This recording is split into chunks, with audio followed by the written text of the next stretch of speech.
এই দইয়ে নয়া নঙ্গে নয়া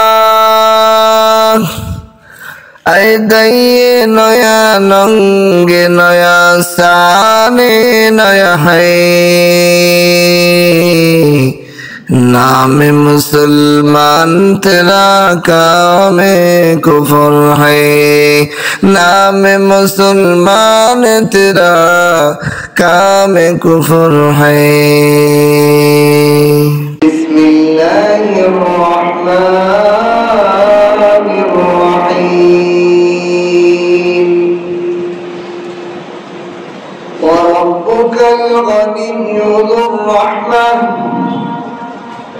إن يشأ يذهبكم ويستخلف من بعدكم ما يشاء كما أنشأكم من ذرية قوم آخرين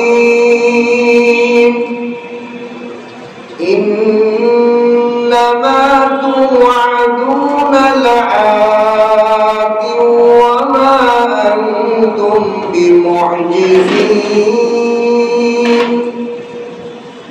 قل يا قوم اعملوا على مكانتكم إني عامل فسوف تعلمون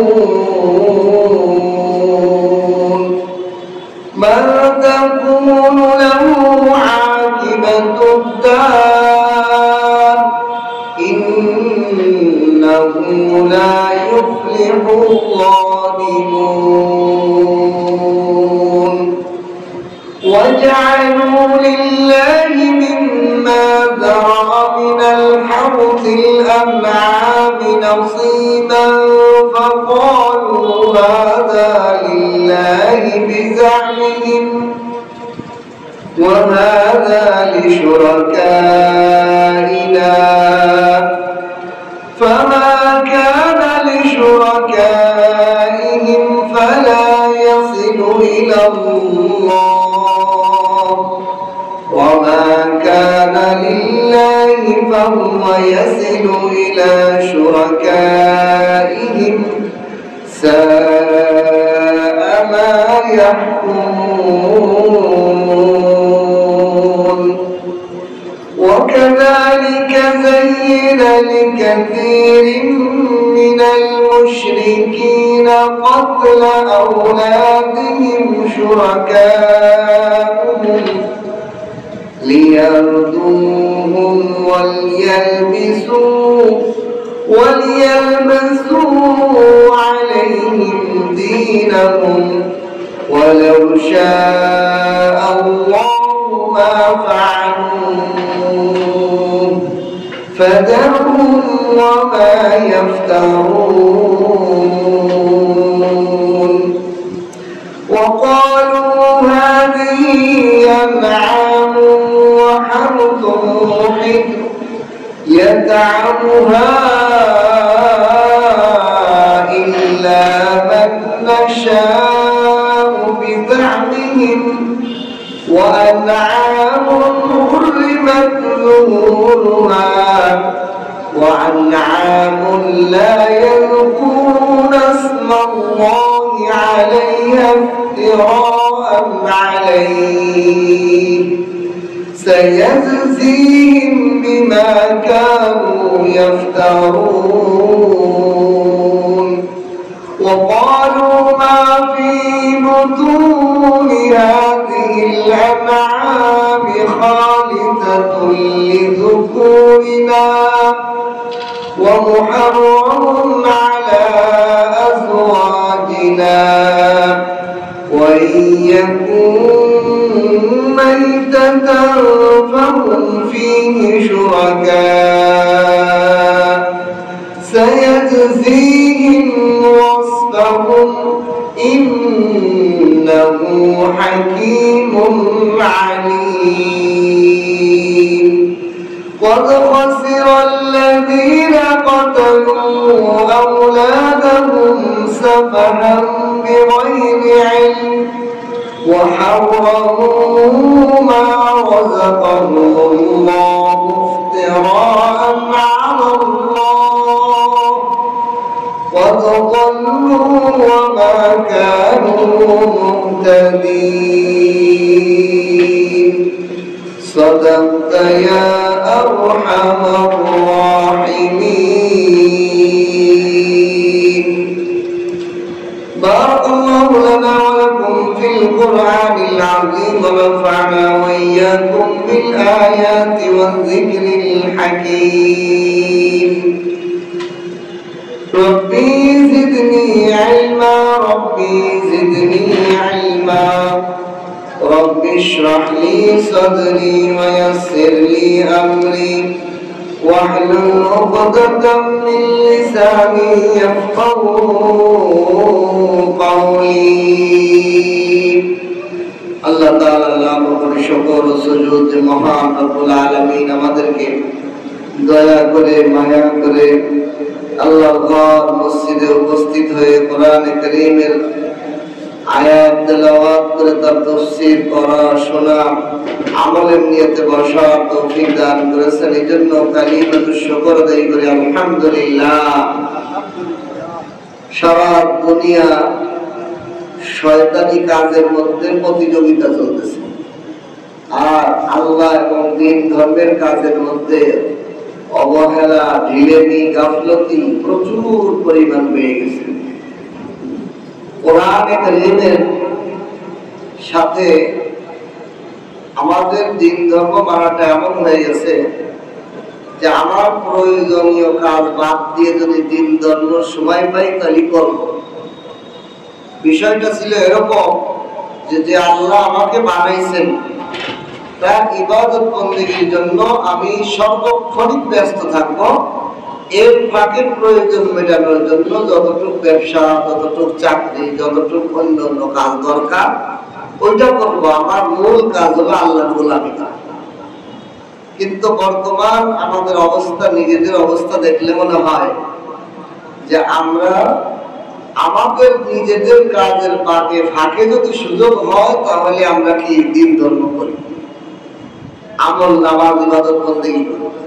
কিন্তু বিষয়টা হলো আল্লাহ তাআলা আমাদেরকে বানাইছেনই আমাদেরকে আল্লাহ তাআলার গোলামি আর ইবাদত করার জন্য। আজকে সূরা আনআমের 133 নম্বর আয়াত থেকে 140 নম্বর আয়াত, 8টি আয়াত আমি তেলাওয়াত করেছি। আল্লাহ তাআলা যেন আমাকে এই আয়াতগুলোর ভেদ রহস্য নিজে বোঝা এবং আপনাদেরকে বোঝানোর মতো বলা তৌফিক দান করে, বলেন আমিন। প্রথম আয়াতে আল্লাহ তাআলা বলেন ওয়ারাব্বুকাল গনিয়্যু যুর রাহমা। শাব্দিক অর্থ হলো তোমার প্রতিপালক গনিয়্যু ধনী, উনি অত্যধিক ধনী, সাথে যুর রাহমা তিনি অত্যন্ত দয়ালু। তিনি ধনী হওয়ার সাথে সাথে কি অত্যন্ত দয়ালু। ইয়াশা ইউলহিমকুম, তিনি যদি চান তোমাদের সকলকে সরিয়ে দিতে পারেন, এই জমিন থেকে সরিয়ে দিতে পারেন। ওয়া ইয়াস্তাখলিফ মিন বাদিকুম, তোমাদের পরিবর্তে অন্যদের প্রতিনিধিত্ব দান করতে পারেন। মা ইয়াশা, যেমনি তিনি চান, যাকে চান তোমাদের স্থলাভিষিক্ত দিতে পারেন। কামা আনশাকুম মিন যুররিয়াতি কওমিন আখারিন, যেমনি ভাবে তোমাদের সামনে তোমাদের বাপ দাদাদেরকে সরিয়ে দিয়েছেন আল্লাহ তাআলা, যারা এই জমিনের মধ্যে জমিনের খলিফা প্রতিনিধিত্ব যারা পালন করেছে, জমিন ব্যবসা বাণিজ্য সমাজ পরিচালনা রাষ্ট্র পরিচালনা 100 বছর আগে যারা করেছে তাদের নাম নিশানা অস্তিত্ব পর্যন্ত নাই। আল্লাহ তাআলা বলেন যেমনি ভাবে তাদেরকে আমি সরিয়ে নিয়েছি, দুনিয়ার হাট বাজার কল কারখানা মিল ফ্যাক্টরি কোনোটাই অফ নাই, বরং তারা যেরকম চালাইছিল তাদের মধ্য থেকে একটা লোকও আমি বাঁচায় রাখিনি, সবাইকে সরাই দিয়েছি। কিন্তু ঠিকই হাট বাজার ঘাট ব্যবসা বাণিজ্য চাকরি প্রতিষ্ঠান সব নিজ গতিতে চলতেছে।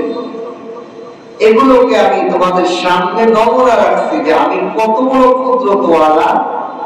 আমি চাইলে সব সরাই আর এক জাতিকে আইনে এটা পরিচালনা করতে পারি। আল্লাহ, আমার আপনার জন্য আল্লাহ তাআলা দায়বদ্ধ না। আমি না থাকলে মসজিদ চলবো না, এটা আল্লাহ দায়বদ্ধ না। আপনি মুসল্লি না থাকলে এই মসজিদে আর কেউ নামাজ পড়তে আইব না, এটা দায়বদ্ধ আল্লাহ না। দুনিয়ার কোন মানুষ যদি নামাজ ইবাদত বন্দেগী না করে, আল্লাহ তাআলার এক বিন্দু মাত্র তার কুদরতের মধ্যে ঘাটি পড়বে না। বলেন সুবহানাল্লাহ। এই হলো আয়াতের শাব্দিক অর্থ। এইবার আয়াতটা বোঝেন। এর আগে আল্লাহ তাআলা যে আলোচনাগুলো করেছিলেন যে মানুষ এবং জিন জাতিকে আল্লাহ তাআলা প্রত্যেকের হিসাব নিকাশ করে আগের আয়াতগুলোতে গেছে যে আল্লাহ তাআলা গত তাফসীরে গেছিল যে আল্লাহ তাআলা নবীদেরকে পাঠাইছেন, রিসালাত পাঠাইছেন, কিতাবাতি পাঠাইছেন, নবী রাসূল পাঠাইছেন। এর কারণ কি? আল্লাহ এরকম তবিয়ত নয় যে একজনকে সংবাদ দেওয়ার আগেই তাকে ধ্বংস করে দেওয়া। আল্লাহ আগে সংবাদ দেন, তুমি এটা আল্লাহ মানো, এটা মানো, সতর্ক বাণী পাঠায়। এই সতর্ক বাণী পাঠানোর জন্য আল্লাহ যুগে যুগে নবী রাসূল এবং রিসালাত কিতাব পাঠিয়েছেন। এই কিতাব না মানার পর আল্লাহ তাআলা তাদেরকে ধ্বংস করেন, আযাব দেন। দুই নম্বর বিষয়, যাদেরকে রিসালাতের দায়িত্ব দিয়েছেন, নবী রাসূল, নবীর ওয়ারিস বানিয়েছেন, উলামা একরাম আলেম বানিয়েছেন, তাদেরকে একটা কথা বুঝিয়েছেন যে তোমাদের দায়িত্ব সমাজকে আল্লাহওয়ালা বানানো না, তোমাদের দায়িত্ব হলো দ্বীন পৌঁছায় দেওয়া, দ্বীনের আওয়াজ উঁচু করে সরিয়ে দেওয়া। কে আসলো কে আসলো না, কে বসলো কে শুনলো না, এটা আমার তোমার দায়িত্ব না। তোমার দায়িত্ব খালি পৌঁছে দেয়া, না মানা না মানা তার দায়িত্ব। সে মানলে আমার কাছে পুরস্কৃত হবে, না মানলে যে আযাবে গৃহীত হবে। নবীদেরকে সান্ত্বনা দিয়েছেন। দুই নম্বরে বলেছিলেন যে তাদের প্রত্যেকের আমল অনুযায়ী প্রত্যেকের মর্যাদার স্তর দেওয়া হবে আল্লাহ তাআলা।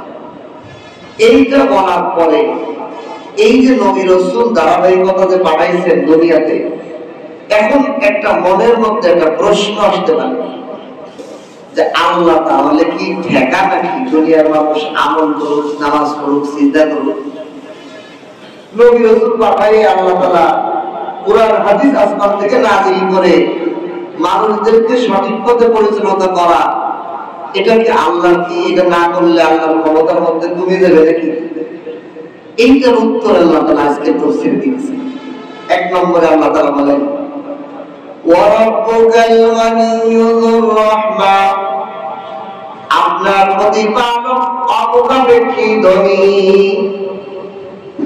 দুনিয়ার কোন জিনিসের প্রতি মুখাপেক্ষী নয়। দুনিয়ার সারা দুনিয়ার মানুষ যদি ইবাদত বন্দেগী ছেড়ে দেয়, আল্লাহ বরকতের মধ্যে এক চুল পরিমাণ কমবেও না। সারা দুনিয়ার বেনামাজি কাফের মুশরিকরা যদি ইসলাম গ্রহণ করে সব আল্লাহ ওলি হয়ে যায়, ব্যবসা বাণিজ্য চাকরি বাকরি খাওয়া দাওয়া ছেড়ে যদি সবাই সিজদায় পড়ে যায়, আল্লাহ পাকের কুদরতের মধ্যে এক চুল বাড়বেও না। আল্লাহ আল্লাহ এই উত্তর দিতেছেন রাব্বুকাল গানি, তিনি অবেনিয়াস, তিনি এমন ধনী যা কোনো কিছুর মুখাপেক্ষী নয়। আমাদের সমাজে মানুষ ধনী বলতে বুঝি আমরা লোকটার অভাব নেই, এমন কোন মানুষ দেখে পারবেন না তার অভাব নেই। আল্লাহ ছাড়া এই গুণ আর কারো নেই। আমরা সব কয়েকটি, আমরা কি আল্লাহ আয়াতে বলেন নাহনু আদনিয়াকুম আনা গানিয়্যুন ওয়া আনতুমুল ফুকারা, আমি আল্লাহ হলো ধনী আর তোমরা সব ফকির। এইবার আসেন ফকিরটা বুঝতে, ফকির মানে কি? মুহতাজ। পৃথিবীর এমন কোন ধনী নাই যে তার কাজের লোকের অভাব, সে কি নিজে কাজ করে খাইতে পারে? একজন বড় লোক, সে একটা গাড়ি কিনছে, সে নিজে চালায় না, ড্রাইভারের প্রয়োজন, ড্রাইভারের মোকাবিল। কোম্পানি গার্মেন্টসের মালিক, সে শ্রমিকের মোকাবেক্ষী, শ্রমিক টাকার মোকাবেক্ষী, দোকানদার কাস্টমারের মোকাবেক্ষী, কাস্টমার দোকানের মোকাবেক্ষী। কাপড় বানানো গার্মেন্টস তার মোকাবেক্ষী। প্রতিটা মানুষকে আল্লাহ তাআলা একজন আরেকজনের মুখাপেক্ষী করে বানিয়েছেন, কিন্তু আল্লাহ হলো এমন সত্তা যিনি কোন জিনিসের মুখাপেক্ষী নন। আল্লাহ,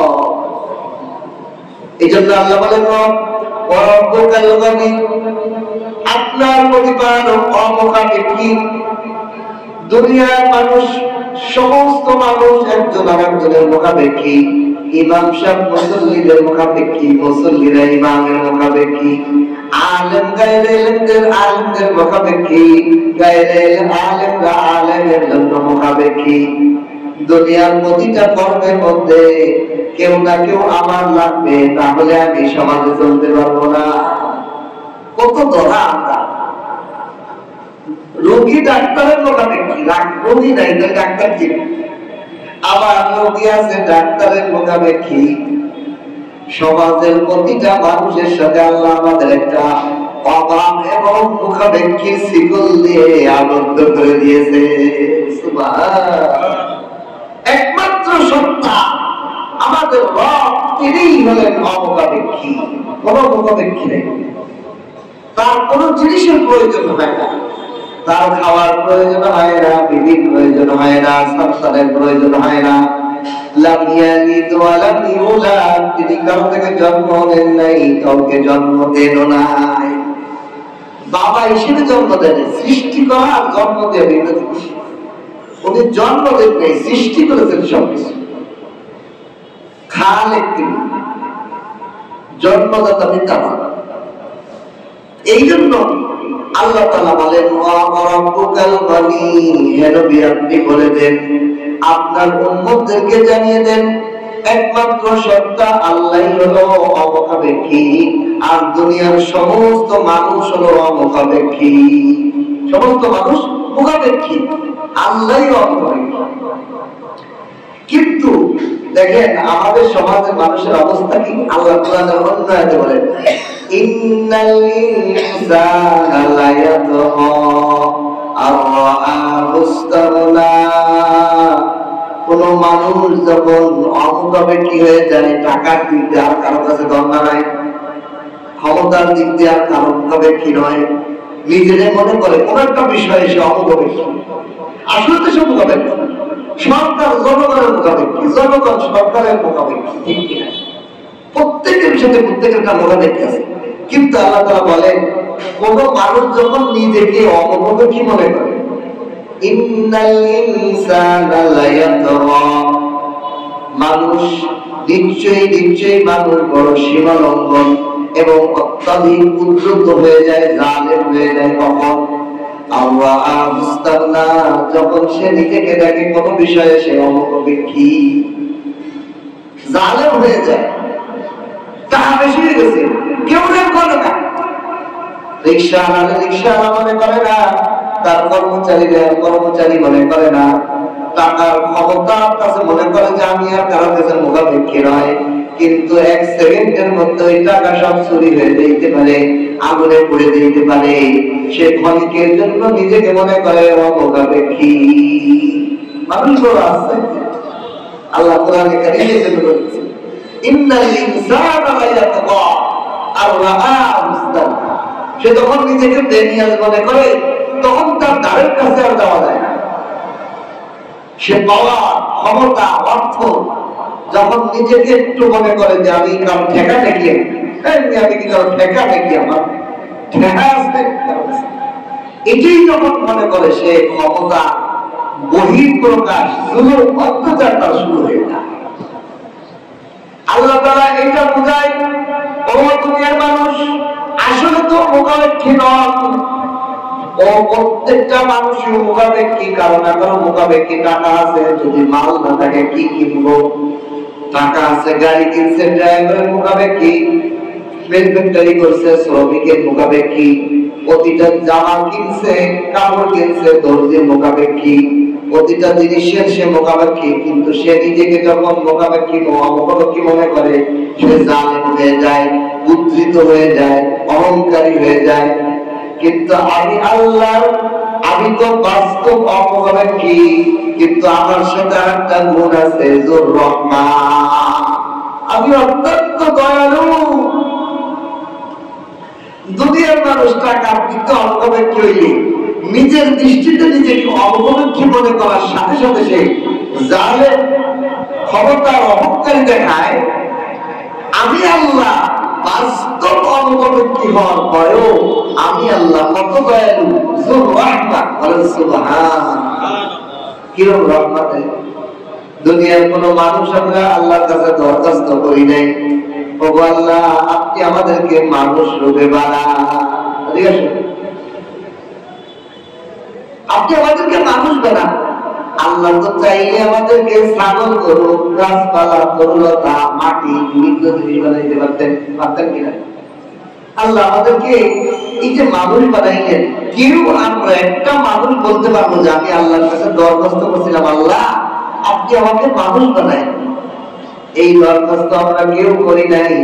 তিনি দয়া করে আমাদেরকে মায়া করে, ক্ষমতার এত বড় পাওয়ার তিনি আমাকে বানাইছেন, তিনি আমাকে সবকিছু দিয়েছেন, তিনি বানাইছেন।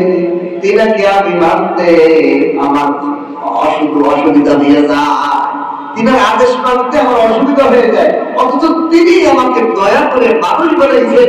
একবার কুকুরের দিকে তাকাই দেখেন, যদি আল্লাহ তাআলা না করুক আমাকে কুকুর বানাইতো, একটা সাপ বানাইতো, একটা বিচ্ছু বানাইতো, একটা শুকর বানাইতো, গরু, ছাগল, ভেড়া, বা গাধা বানাই দিত। তার দিকে তাকাই আপনি আল্লাহ শুকরিয়া আদায় কেন করেন? আল্লাহ কত দয়া, কত দয়া যে আমাকে আমি মানুষ রূপে বানাইছেন। আল্লাহ, এই জন্য আল্লাহ বলেন আমি শুধু অমুখাপেক্ষী নয়, আমি অমুখাপেক্ষীর সাথে সাথে আমি অত্যন্ত দয়ালু, আমি অত্যন্ত দয়ালু। দুনিয়ার মানুষ অমুখাপেক্ষী হইলেই পাওয়ার দেখে, আর আমি হলো বাস্তব অমুখাপেক্ষী, আমার কোনো জিনিসের প্রয়োজন নেই, তারপরেও আমি কত দয়ালু তোমাদের। শুধু তোমাদেরকে বানাই ফেলে দিই, তোমাদের অঙ্গপ্রত্যঙ্গের দিকে তাকাও, তুমি তো ভাত দাও, সিঙ্গারা দাও, আপেল দাও, আম দাও, লিচু দাও, কত ধরনের তরকারি, সব আমার বানানো তরকারি, তুমি তো বানাও নাই রে বান্দা। সব চাউল ডাউল, মসুর, পেঁয়াজ, রসুন, আদা, কত রঙের মশলা, কত রঙের তরকারি, কত রঙের ফল, কত রঙের চাল, এই সব আমি বানাইলাম। তুমি খালি এটাকে নিয়ে মুখে দিলে, তুমি কিছু করতে পারো নাই, তোমার হাতটাও আমার দেয়া, আমার দেয়া হাত দিয়ে তুমি মুখ দিলে, মুখটাও তো আমার, দাঁতটাও তো আমার, জিহ্বাও তো আমার, ওই জিহ্বা দিয়ে চালাইয়া শ্বাস নিলে। কদিন আগে আমার বিবি বলতেছে, আল্লাহ যদি জিহ্বাটা পেট পর্যন্ত দিত, তাহলে শ্বাস পেটে যাওয়া পর্যন্ত পেতাম। আল্লাহ, এইটুকু শ্বাস দিচ্ছে, সেইটারই শুকরিয়া আদায় করেন না। আল্লাহ পেট পর্যন্ত আমরা জিহ্বা দিব, কারণ জিহ্বার উপর যতক্ষণ খানাটা থাকে ততক্ষণই শ্বাস, ঠিক কিনা? আল্লাহু আকবার। হায়, মালিকের সিজদায় সারা জীবন করে থাকলে জিহ্বার শুকরিয়া আদায় করা। যতক্ষণ পর্যন্ত খাবারটা জিহ্বার উপর থাকে ততক্ষণ পর্যন্ত খাবারটা কোন জাতের, কোন রকম, সব বলে দেওয়া যায়। একটা মানুষের যদি চোখ বান দিয়া তার জিহ্বার উপর আম ছেড়ে দেওয়া হয়, তরমুজ ছেড়ে দেওয়া হয়, তারে কেউ বলা লাগবে না, সে অটোমেটিক বলতে পারবে এটা আম, এটা তরমুজ, এটা আপেল, এটা কমলা, ঠিক কিনা? আল্লাহু আকবার। অথচ শরীরে অন্য অঙ্গ সোয়াইলে কোনটা আপেল, কোনটা তরমুজ কেউ বুঝো, চোখ বন্ধ থাকবে। আল্লাহ তাআলা এত নিয়ামত। এরপরে খাবারটা যখন ভিতরে ঢুকলো, আপনি তো পেটের ভিতর ঢুকাই দিলাম, এরপরে তো আমি দেখিও না, জানিও না কি হয়। আল্লাহ পাক তার কুদরতির হাতে আমার এই খাবারটাকে রিফাইন করিয়া চোখের ভিটামিন, হাতের ভিটামিন, স্কিনের ভিটামিন, দাঁতের ভিটামিন, চুলের ভিটামিন, নখের ভিটামিন, যার যেখানে দরকার সেখানেই পৌঁছে দে। আল্লাহু আকবার। তো বান্দা, প্রভু রব্বুকাল গনিয়্যুর রহমান, তিনি এত পরাক্রমশালী, তার কোনো কিছু প্রয়োজন নাই, সাথে তিনি আবার অত্যন্ত দয়ালু। দয়া করে মায়া করে আমাকে আপনাকে লালন পালন করতেছেন। 24টা ঘন্টা আমি আপনি সুস্থ। যার শ্বাসকষ্টের রোগ আছে সে জানে নিঃশ্বাস নিয়ার ভালো করা কত কঠিন। যার পেটে অসুখ সে কেমনে দাঁড়াবে, কেমনে বসবে, শোবে, সে অস্থির। যার বিভিন্ন ধরনের রোগ, হার্টের রোগ, সে হার্ট নিয়ে পেরেশানিতে আছে। কে রোগের মধ্যে আজকে এক লোক আছে বলতেছে, হুজুর দোয়া করেন, আমাকে মাঝখানে জিজ্ঞাসা চেয়ারে বসে নামাজ পড়া যাবে কিনা। আমি বলছি আপনার সমস্যাটা কি বলেন, সেই অনুযায়ী মাসলা হবে। তো উনি বলতেছে, আমাকে ডাক্তার বলছে যে আপনি ওজন, শরীর ভার হয়ে যাওয়ার কারণে, ফ্যাট হয়ে যাওয়ার কারণে ওনার পায়ের এই রগ যদি রুকু করতে যায়, এই সিজদা করতে যায়, এই সিজদা করতে যাওয়ার কারণে এই রগ টান খাইয়ে চিপে গেছে, চিকুন হয়ে গেছে। চিকুন হয়ে যাওয়ার কারণে যখন টান খেয়ে চ্যাপ্টা হয়ে যায়, চিকুন হয়ে যায়, তখন ওনার রক্ত চলাচলে বাধা হয়। এবার বাধা হইতে হইতে ওনার শরীরের জন্য ক্ষতিকর হয়ে গেছে। তাই ডাক্তার বলছে আপনি কিছুদিন চেয়ারে বসে নামাজ পড়বেন, সিজদায় বসে নিচেই বসে নামাজ পড়বেন না। এখন তো ডাক্তার বলে থাকে ওটা যদি একটা সমস্যা, আপনার জন্য চেয়ারে নামাজ পড়া আছে। কারণ ওই রোগীর জন্য নিচে বসা ক্ষতিকর, চেয়ারে বসা ক্ষতিকর না। ইসলামের সহজ। তাহলে চিন্তা করলাম, এই যে রক্ত পাচার হয়, কে করেন পাচার? আল্লাহ। আল্লাহ কত দয়ালু, আমার আপনার ওই সমস্যা নেই নেই। দুই একজন মানুষকে আমার আপনার সামনে দেখায়, দেখ ওর কি সমস্যা, তুই কত ভালো আছিস, তুমি কত ভালো আছো, এটা চিন্তা করো। তোমারও তো রোগের মধ্যে সিবা লাগাই দিতে পারতাম। ও বান্দা, একটু চিন্তা করে দেখো চারপাশের দিকে, হাজারো ভালো আছো, আলহামদুলিল্লাহ কেন ভালো না? রব্বুকাল গনিয়্যুর রহমান, আল্লাহ তাআলা বলেন, আমি অনুকরণ কি আমার কোন জিনিসের প্রয়োজন হয় না। আমি আল্লাহ খাবার খাই না, আমার কোন ছেলেমেয়ের প্রয়োজন হয় না, আমার কোন ফেরেশতাদেরও প্রয়োজন হয় না। ফেরেশতা ছাড়াও আমি সব কাজ করতে পারি, আমার কোন জিনিসের প্রয়োজন হয় না। এত ক্ষমতা থাকার পরেও আমি হলো যুর রহমান, অত্যন্ত দয়াশীল। তোমাদের উপর কত দয়া করি, তারপরে তোমরা কথা মানি করো। তোমাদেরকে খাওয়াইতেছি, পড়াইতেছি, সবকিছু করতেছি, তারপরে তোমরা আবার ভালো করো। একজন আরেকজনের সাথে ঝগড়া করে বলছে, তুই জালেম, তুই জালেম। অপরজন খেপে গেছে, তুই আমার জালেম কইলি। আমি বললাম, ভাই আপনার জালেম কইছে বলে আপনি খেপে গেছেন, আপনি কি দোয়া ইউজ করতে পারেন? তাই বলেন, লা ইলাহা ইল্লা আনতা সুবহানাকা ইন্নী কুনতু মিনাল যালিমিন। ভাই এতক্ষণ হে জালেম কইছে বলে আপনি খেপে গেছেন, আপনি নিজে জালেম করছেন। দোয়া ইউজ মানে কি? লা ইলাহা ইল্লা আনতা, আপনি ছাড়া কোনো মাবুদ নাই। লা ইলাহা ইল্লা আনতা, আপনি ছাড়া কোনো মাবুদ নাই। লা ইলাহা ইল্লা আনতা সুবহানাকা, আপনি পাক পবিত্র, সত্তা আল্লাহ, আপনি ছাড়া কোনো মাবুদ নাই এবং আপনি খুব পাক পবিত্র, সমস্ত দোষ অবজেকশন থেকে পবিত্র, আপনি সত্তা। ইন্নী কুনতু, নিশ্চয়ই আমি হয়ে গেছি, মিনাজ জালিমিন, জালেমদের অন্তর্ভুক্ত। নিশ্চয়ই আমি জালেমদের অন্তর্ভুক্ত হয়েছি, আমি একজন জালেম। এখন সে কাশি খেয়ে গেছে, তাই আমি তো আমার এতক্ষণ জালেম কইছে বলে আমি তো ভাবতে না, শুধু সবাই জালেম। যেই আল্লাহর হুকুম মানি না সেই আমি বড় জালেম। যেই আল্লাহর কথা মানবে না, আল্লাহর শরীয়তের হুকুম মানবে না, সেই জালেম। এই জন্যই ইউনূস আলাইহিস সালামকে আল্লাহ এই দোয়া শিখিয়েছেন, লা ইলাহা ইল্লা আনতা সুবহানাকা ইন্নী কুনতু মিনাজ যালিমিন। আল্লাহ আপনি সবচেয়ে বড়, আমি জালেমদের অন্তর্ভুক্ত হয়েছি। এই জন্য বোঝার বিষয়। আল্লাহ তাআলা যেমন অমুখাপেক্ষী তেমনি আল্লাহ তাআলা অত্যন্ত দয়ালু। আর আমরা মানুষের অবস্থা হলো কি, আমরা যদি কোনো কিছু অমুখাপেক্ষী হয়ে যাই, আমার টাকার অভাব নেই, আমি কেউ আর করি না। আল্লাহ দেখো তুই তো আসলে অভাবী, তুই যত টাকা মালিক হোস, তুই ড্রাইভারের মুখাপেক্ষী, তুই রাজমিস্ত্রির মুখাপেক্ষী, তুই বিল্ডিং বানাবি রাজমিস্ত্রির মুখাপেক্ষী, তুই দরজা বানাবি কাঠমিস্ত্রির মুখাপেক্ষী, তুমি সমস্ত ইলেকট্রনিক তোমার বাড়ি আছে নষ্ট হইলে তুমি মিস্ত্রির মুখাপেক্ষী, তুমি অসুস্থ হয়েছো ডাক্তারের মুখাপেক্ষী, তুমি কোটি টাকার মালিক হও, তোমাকে আমি একটা মুখাপেক্ষীর শিকলের মধ্যে আবদ্ধ করে দিয়েছি। সুবহান।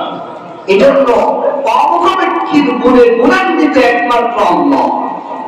আর সারা দুনিয়ার মানুষ আরেকজনের সাথে আরেকজনের অমুখাপেক্ষিতার সেন লাগাইতেছে। আল্লাহ বলেন আমি গনি, রব্বুকাল গনি। হে নবী আপনি বলে দিন আপনার প্রতিপালক হলো গনি, অমুখাপেক্ষী।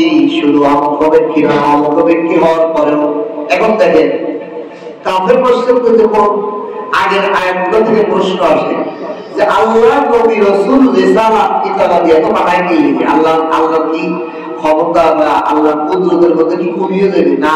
এই হুকুম না মানলে, নবী রাসূল না পাঠাইলে দুনিয়ার মানুষ বাবাসারি করলে আল্লাহ মনে লস হইবে। এই জন্য আল্লাহ কি এই এত আসমানি কিতাব, এত নবী রাসূল, এত আলেম ওলামা পাঠাইছে কি লেগে?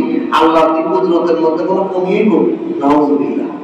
আল্লাহ এটার উত্তর দিয়ে বলতেছেন রব্বুকাল গনি। এই নবী রাসূল কিতাবাদি বানানোর কোনো প্রয়োজন আমার নাই। আমি অমুখাপেক্ষী, আমার কোনো জিনিসের প্রয়োজন নেই। হুজুর রহমা, আমি তো দয়ার সাগর। কেন এরকম করছি? আমি তোমাদেরকে নবী রাসূল কেন পাঠাইছি? এই অমুখাপেক্ষিতা তোমাদেরকে সেন লাগাই দিছি কেন? তোমাদের প্রতি দয়া করার জন্য। দেখে ইসলামী শরীয়তের কোরআন হাদিস আলেম ওলামা যদি না থাকে, আপনি একটু কল্পনা করেন যে এলাকায় ইসলামী হুকুমত নাই, মানে ইসলাম মানে না, ইসলাম চলে না, তারা যেমন ইউরোপ আমেরিকার রাষ্ট্রগুলো যেখানে ইসলামের কোনো বালা মুসিবত, ইসলামের কোনো ছোঁয়াই নেই, যেই সমস্ত এলাকা ভিত্তিক শহরগুলোতে, সেখানে জেনারেল বিচার কি পানি না, ঠিক কিনা? বাপ মায়ের সন্তানের অনুজাতের বংশের কোন পরিচয় নেই। শেষ কিনা? মানুষত্ব শেষ কিনা? পশুত্ব হয়ে গেছে। তাহলে এটা হাইওয়ান এবং জানোয়ারের পরিবেশ হয়ে গেছে, এটা মানব সভ্যতার পরিবেশ থাকে না। নাম্বার 2 আসে, কোন দেশে যদি আইন শৃঙ্খলা বিচার কার্য না থাকে, সেখানে কি হইল? চুরি ডাকাতি অপরাধী, চুরি ডাকাতি অপরাধী যত ধরনের অন্যায় আছে, এগুলো হইলে বিচার নাই। তাহলে কেউ কি যে যাত্রা পায় বলে বেটে ভাগে দিবে? মানুষ কি শান্তি থাকবো? চিন্তা করে শান্তি থাকবো? কল্পনাই করা যায় না। এই কল্পনা করাটাও ভুল হয়ে গেল শান্তি। সুতরাং আল্লাহ তাআলা এই কিতাব আর রহমত, কিতাব রিসালাত, আসমানী গ্রন্থ, নবী রাসূল, ওলামা একরাম, দিনদার, দ্বীনের বার্তাবাহক, এগুলো পাঠাইছে আমাদের প্রতি দয়া প্রকাশ করার জন্য, যাতে আমরা বিশৃঙ্খলা জাতি পশুপুত্র দিকে না চলে যায়। এটা আমাদের প্রতি দয়া। এই জন্য আল্লাহ বলেন তোর রহমা, আমি নবী হওয়ার সাথে সাথে আমি অত্যধিক দয়ালু। আমি নবী রাসূল আলেম ওলামা পাঠাই যাতে সমাজে বিরোধী নামিয়ে দেয়, ওপেনের দিনাতে বিচার না হয়, ওপেনে চুরি ডাকাতি না হয়, বিচার কার্য না থাকে, হকের কথা বলনেওয়ালা, হকের রাস্তা দেখানোওয়ালা যদি কোনো লোক না থাকে, ওই সভ্য, ওই জাতি, ওই সমাজ হাইওয়ান জানোয়ার থেকে নির্দিষ্ট। এই জন্য আমি আমি দয়া করতে পারি।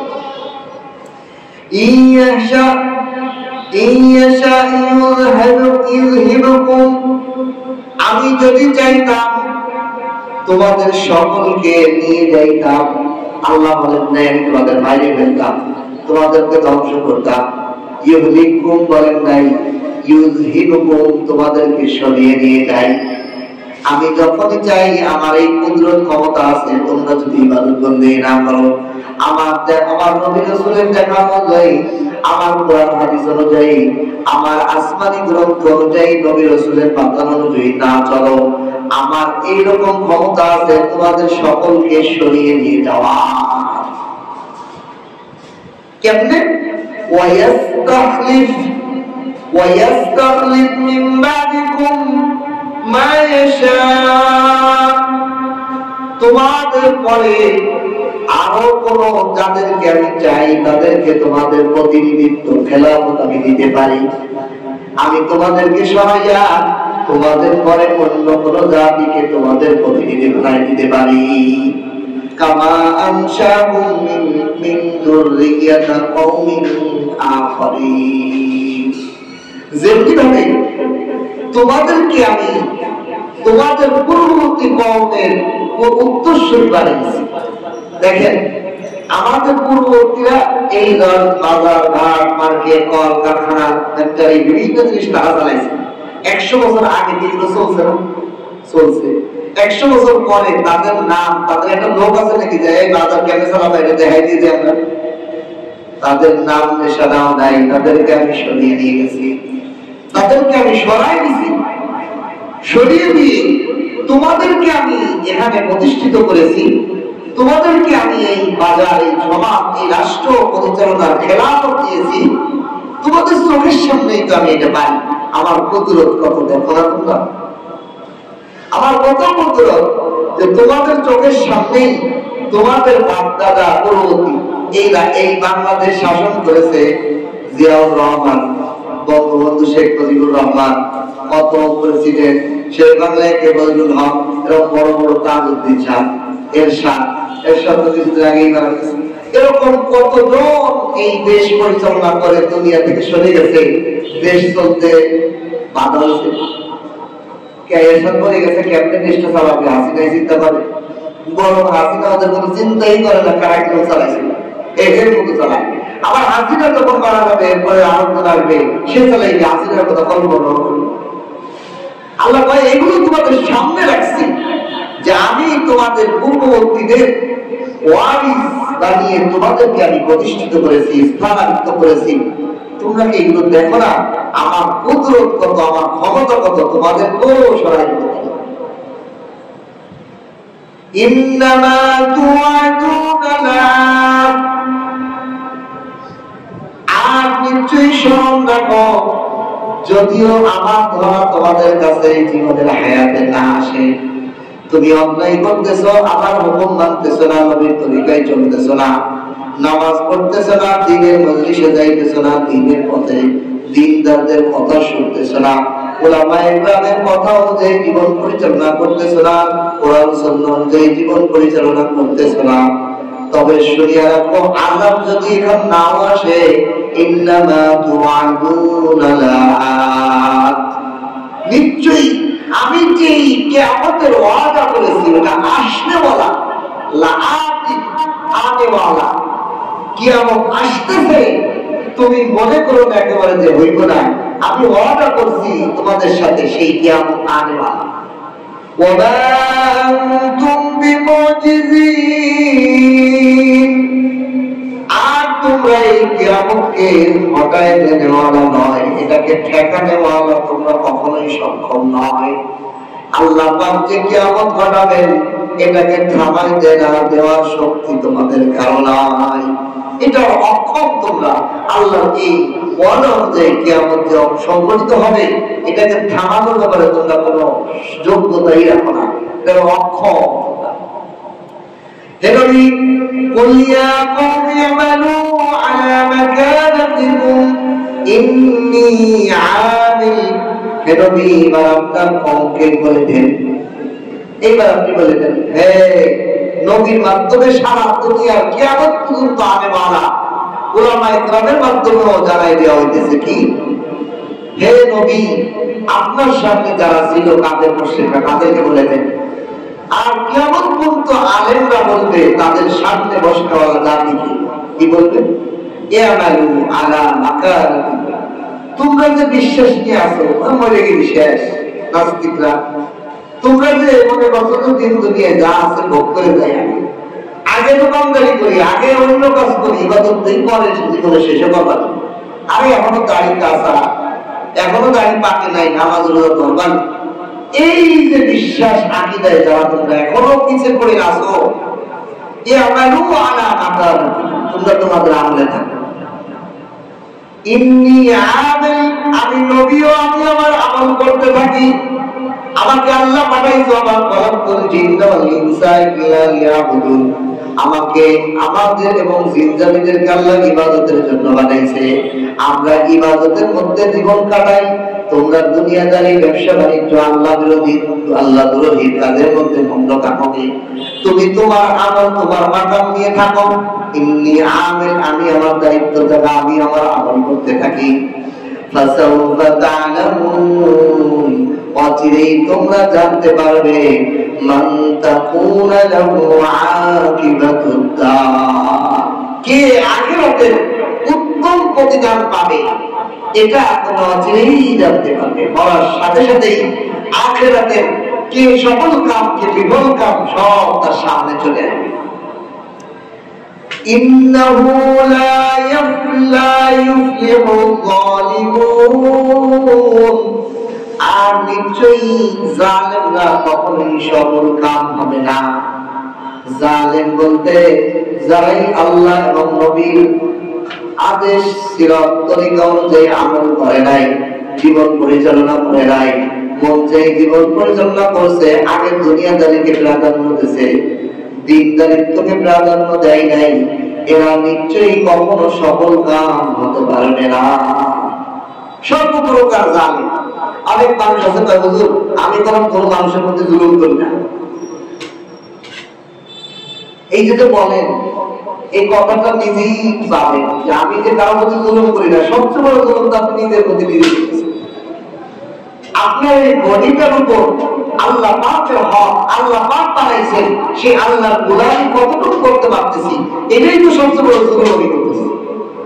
বাইরের জন্য কি লাগবে, আমার নিজের শরীরের উপর আমি নিজের জুলুম করতেছি। আল্লাহ বানাইছেন চোখটা আল্লাহর সৃষ্টি দেখার জন্য, আল্লাহ জবানটা বানাইছে আল্লাহর জিকির, ইবাদত, তেলাওয়াতের জন্য। কতক্ষণ এই তেলাওয়াত আর জিকিরের মধ্যে জিহ্বাটাকে কাটায়, নাকি খোঁজ গল্প, এমন গল্প, একটা তোদের গল্প শুনলে মাথা জিম করে দেয়। এত কথা বলতে একটা মানুষ, একটা কথা, এত কথা না কইলে একটা কথার মধ্যে আল্লাহ, সুবহানাল্লাহ, মাশাআল্লাহ, জাযাকাল্লাহ, আলহামদুলিল্লাহ শব্দ দেয়। অথচ যে আল্লাহ আমাকে কথা বলার শক্তি দিলেন, এই কথা বানাইলেন যে আল্লাহ, সেই আল্লাহর শব্দটা আমার সারাদিনে একবার বেরোয়। আফসোস। এই জন্য আল্লাহ বলেন, হে নবী আপনি বলে দেন, ইয়া কওমি আমালু, হে আমার সম্প্রদায় তোমরা আমল করো, তোমাদের আকীদা বিশ্বাস অনুযায়ী, তোমরা যা ভাবতেছো সেই অনুযায়ী তোমাদের অবস্থানে তোমরা আমল করতে থাকো। ইন্নী আমিল, আমি আমার আমল করব, তোমাদের আমলের দায়ভার আমার হইব না। ফাসাউফা তা'লামুন, অচিরেই তোমরা জানতে পারবে, মান তাকুনা লাহু আকিবাতুদ দার, কার জন্য আখিরাতের উত্তম বিনিময়, এটা অচিরেই জানতে পারবে। ইন্নাহু লা ইউফলিহু যালিমুন, নিশ্চয়ই জালেমদের কোন সফলতা নেই, দুনিয়াতেও নেই, আখিরাতেও নেই। মনে করতেছে ওই টাকাওয়ালা, বাড়িওয়ালা, বিল্ডিংওয়ালা মনে খুব শান্তিতে আছে। খোঁজ করে দেখেন, আপনি কবেন আলহামদুলিল্লাহ, আল্লাহ আমার অনেক ভালো লাগছে, অনেক শান্তিতে আছে। জুলুম অত্যাচার করে কেউ কখনো ভালো থাকতে পারে না।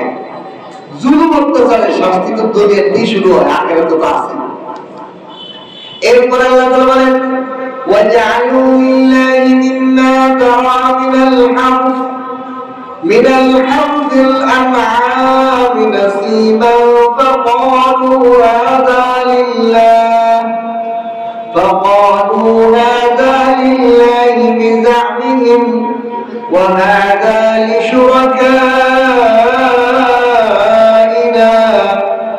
ফামা কানা লিশুরাকাইহিম ফালা ইয়াসিলু ইলাল্লাহ ওয়া মা কানা লিল্লাহি ফাহুয়া ইয়াসিলু ইলা শুরাকাইহিম সাআ মা ইয়াহকুমুন।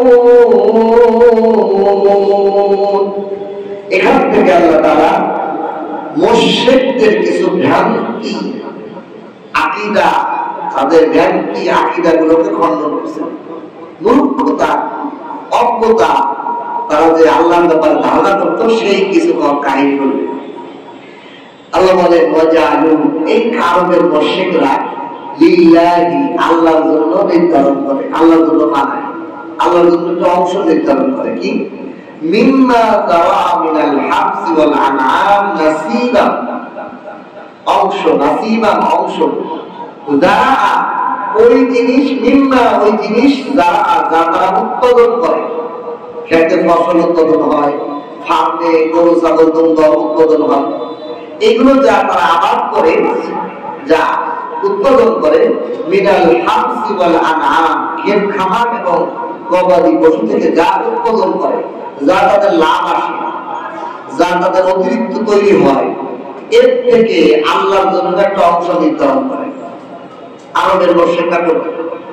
বর্তমানে তো আমাদের মুসলমানরাও করে, কামাই করে নিজের পকেটে ঢুকায়, যে আমার এই কামাইয়ের মধ্যে যে আল্লাহ, রসুল, গরিব, এতিম, মিসকিন, বিধবা, মুসাফির, মুজাহিদ, এদের জন্য অংশ আছে, এটা অনেক মুসলমানও জানে। আমার আপনার ইনকামের মধ্যে এগুলোর হক আছে। আমরা মনে করি যে আমাদের শুধু যাকাত না, যাকাত ছাড়াও আরো অনেক অধিকার, হক আমাদের মানুষের কাছে আছে। একজন ভিক্ষুকের হক আছে আমার কাছে, একজন বিধবা মহিলা, আমার জানাশোনা বিধবা মহিলার হক আছে, এতিমের হক আছে, মিসকিনের হক আছে, মুসাফিরের হক আছে, ইসলামিক মুজাহিদের হক আছে, মাদ্রাসা মসজিদের হক আছে। এগুলো আমরা করি না, মনে করি যে যাদের যাকাত নাই, আমার কি যাকাত নাই, আমার এই আরবের মুশরিকরাও, তারাও আল্লাহর জন্য একটা অংশ নির্ধারণ করতো। তাদের ব্যবসা বাণিজ্য, ক্ষেত খামার, পশুপাখি যা হতো, এমনিতে এই লাভ হওয়া থেকে কিছু জিনিস আল্লাহর জন্য নির্ধারণ করতো। তারা বলতো হাযা লিল্লাহি বিদামিহি, আমাদের ধারণা অনুযায়ী আল্লাহর জন্য এই অংশ, ওয়া হাযা লিশুরাকাইনা, আর এই অংশ আমাদের দেব দেবীদের জন্য, দেবতা আল্লাহর জন্য একটা অংশ, দেব দেবীদের জন্য একটা অংশ, মুশরিকরা একটা। ফামা কানা লিশুরাকাইহিম, এখন যেই জিনিসগুলো তাদের শরীর দেব দেবীদের জন্য নির্ধারণ করতো, যে অংশটুকু, ফালা ইয়াসিরু ইলাল্লাহ, এটা আল্লাহর বাগের অংশের দিকে কখনোই যেত না। আর আল্লাহর জন্য যে অংশ নির্ধারণ করছে, ওই অংশ ওটা ওদের দেব দেবীদের অংশের দিকে পৌঁছে যাইত। আল্লাহ কয়, কি আশ্চর্য, কি নিকৃষ্ট বন্ধন নীতি, আমি আল্লাহ সব বানাই না। এই ক্ষেত খামারে যত ফসল হইল, এই ব্যবসা বাণিজ্য, এই শিল্প কারখানা যা কিছু হইল, সবের মূল কাঠামো তো আমি আল্লাহ বানাইলাম। আমার অংশ যেটা নির্ধারণ করলেও পুরাটাই তো আমার অংশ, এর মধ্যে আবার আমার লেগে অল্প অংশ নির্ধারণ করলে কত বড় আমার, আমি বানাই দিলাম তোমারে, আমার লেগে দাও। একজন লোক আপনারা 1 কোটি টাকা দিল, আপনি বলেন কি এখান থেকে 1000 টাকা আপনার ভাগ, অবমান করা হইল না? অবমান করা হলো কিনা? 1 কোটি টাকা আপনাকে আমি দিলাম, আর আপনি আমার বলতেছেন এই 1 কোটি টাকা থেকে 100 টাকা আপনার ভাগে। এই যে আমি 1 কোটি টাকা দিতে পারি, 100 টাকা বাকি লিখে বলে, বলবে কিনা? আল্লাহ বলেন আমি বানাইলাম। এই গবাদি পশু তোমরা বানাইতে পারো না, এই ক্ষেত খামার যারা তোমরা লাগাইছো, সেই যেটা লাগাইছো বীজটা সেটাও আমার, যেই জমিনে লাগাইছো জমিন আমার, জমিন খুঁজেও কোনো ধান পাওয়া যায় না, সেই ধানও তোমার আমি বানাই দিলাম, শত শত হাজার হাজার টন ধান বানাই দিলাম, সরিষা বানাই দিলাম, সবই আমি বানাই দিলাম। আমার লেগে এবার একটা অংশ নির্ধারণ করলে তো করলে, আমার অংশ যদি আমার দেব দেবীর অংশের মধ্যে জায়গা, ওটা আমার অংশ তারা দিয়ে দাও, বড় নাকি? তোমাদের এই বন্টন নীতি কি? আল্লাহ এলো শান্তি করতে, কারণ কি? আরবের মুশরিকরা করত কি, এই যে দেব দেবীদের মাধ্যমে তারা আল্লাহর জন্য একটা নির্ধারণ অংশ বানাতো, এই অংশটা গরিব, মিসকিন, বিধবা, এতিমদের দিত। আরেকটা অংশ বানাই তো দেব দেবীদের জন্য। তো দেব দেবীদের কি আর খায় নাকি? দেব দেবীরা তো খাইতে পারে না, মূর্তিরা খাইতে পারে। এই দেব দেবীর ওইখানে যারা সাধু সন্ন্যাসী থাকতো, যারা ওই দেব দেবীকে পাহারা দিত, তারা এটা খাইত। এখন ওদের খাওয়ার পেটটা বড়, এই জন্য ওরা মতো কি আল্লাহর বাগের থেকেও নিয়ে নিত। আল্লাহ তো বেনিয়াজ, আল্লাহ তো কোনো প্রয়োজন নাই, আল্লাহ তো বেনিয়াজ অপরপক্ষী, আল্লাহর বাগেরটা আমাকে দিয়ে দাও। ওই দেব দেবীর যারা সাধু, তারা ওই গির্জার মধ্যে থাকতো, এরা সব খাইত। আল্লাহ তাদের বন্টন নীতি কি আশ্চর্য, কি নিকৃষ্ট বন্টন নীতি, কতই না নিকৃষ্ট তাদের বন্টন নীতি। আমার জিনিস দিয়ে আমার লেগে ভাগ করে আমার থেকে ইউটিউব লেখা। আজ আল্লাহ তাআলা কাফেরদের এই বর্ণনা করে বুঝেন।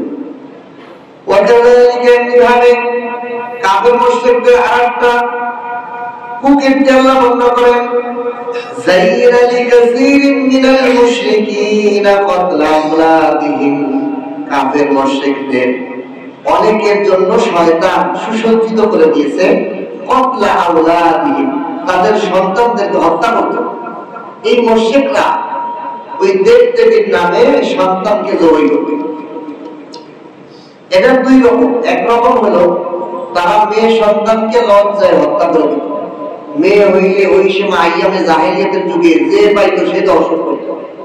এমন কেউ চাইতো না যে আমার মেয়েকে যে কোনো পুরুষ দর্শন করুক, এটা মুখ দেখাবো কিনি। এই জন্য নিজের কন্যা সন্তান হইতে জিয়ান্ত বাড়িতে ডুবি দাহন করে দিত। আর ছেলে সন্তান হত্যা করতো কেন? শয়তান তাদের মধ্যে সুসজ্জিত করেছে, তোর ছেলে হইলে খা দিত, তোর টাকা করে দিত, তোর টাকা পয়সা শেষ হয়ে যাইব, অর্থ বড় যাইব, ছেলেদের লাইন বড় করতে, ছেলেদের হত্যা করে দিত। বর্তমান সমাজেও এই শয়তানের চক্রান্ত চলতেছে। চিন্তা করে দেখেন সমাজের দিকে। বিবাহ করছে একদম যুবক আর যুবতী, আমি জিজ্ঞাসা করছি, মাশাআল্লাহ বিবাহ করছেন, এই বিবাহের মাকসাদ কি জানেন? না হুজুর জানি না। না বন্ধু বান্ধব সবাই বিয়ে করছে, আমি বিয়ে না করলে কেমন হয়? সবাই বউ বিয়ে করে আমি বউ না বিয়ে করলে কেমন দেয়া যায়?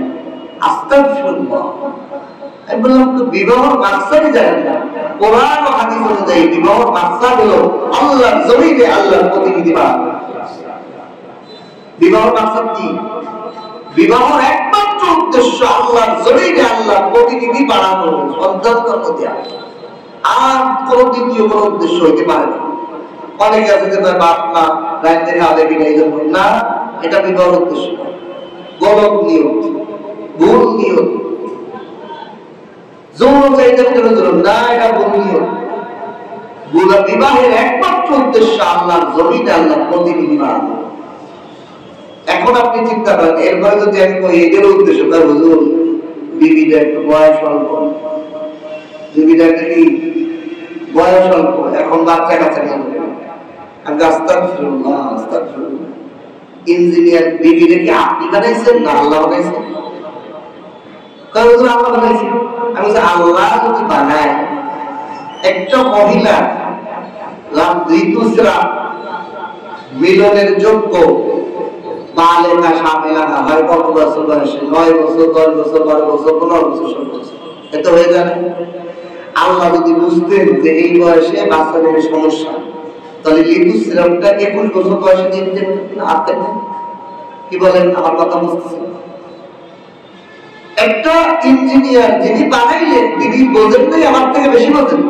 তুমি আমি আপনি কোন থেকে বেশি বোঝেন? আলহামদুলিল্লাহ। যে আল্লাহ বানাইলেন নারী জাতিকে, তিনি জানেন কোন সময় এটা উপযোগী। এই জন্য বাচ্চা ধারণ করার ক্ষমতা কত বছর বয়সে, 9 বছর বয়সে মালিক করে। আমি আপনি মনে করি বাচ্চা অল্প ছোট অসহ, এরপরে কি হয়? এনজয় করার জন্য বাচ্চা নিব না, 2-3 বছর 5 বছর লেট হবে। এরপরে যখন বাচ্চা নিতে চায়, আল্লাহ কয় তোর কি নেওয়ার ক্ষমতা তুই চাইলেই কি দিবি, আমি দেবো না। এইবার 20 বছর পর্যন্ত কাঁদবে। এহেনও ভুল করে, কাঁদতে কাঁদতে কোথায় যায়? গাছের গোড়ায়, মাছের গোড়ায়, এসের গোড়ায়, গরু গোড়ায়, কবরের গোড়ায়, বিভিন্ন জায়গায় দৌড়ায়। শিরিক বেদাত সব করে শয়তান তারে মুশরিক বানায়, জাহান্নামের পথিক বানায়। জন্য সে হাজার দরবারে শিরিক করতে থাকে। অথচ হাজারো মানুষ আমার সামনে আছে যারা মিলন করে, হাজারো মিলন করে বাচ্চা হওয়াইতে পারে না। আবার অনেকে আছে ওষুধ খাইয়েও থামাইতে পারে না, ঠিক কিনা? কে দেওয়ালা? আল্লাহ। আল্লাহ বলেন আরবের মুশরিকদের ঘটনা শুনে আমাদেরকে বুঝান, শয়তান ওয়াকাযালিকা যুইনা লিকাসীরিন মিনাল মুশরিকিনা ক্বাতলা আওলাদিহিম, মুশরিকদের অনেককে শয়তান সুসজ্জিত করে দিয়েছিল যে তোমরা তোমাদের সন্তানকে হত্যা করো, এক নম্বরে লজ্জায়, আরেক নম্বরে ছেলেদেরকে অভাব অনটন, টাকা পয়সা শিশুরই ভয়। অথচ আল্লাহ তাআলা মুফাসসিররা বলেন আল্লাহ তাআলা সন্তান, ছেলে সন্তান দেয় কি লেগে? বৃদ্ধ বয়সে বাবা মাকে কামাই খাওয়াবে, বৃদ্ধ বয়সে মানুষদেরকে কি করবে?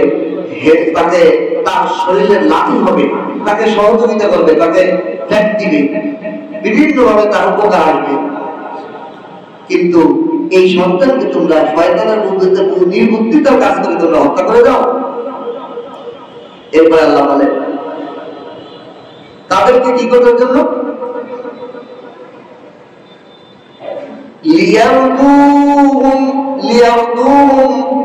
তাদেরকে ধ্বংস করে দেওয়ার জন্য। শয়তান এই কাফের মুশরিকদের ধ্বংস করার জন্য এই বুদ্ধি তাদের সামনে সহজ উপায়।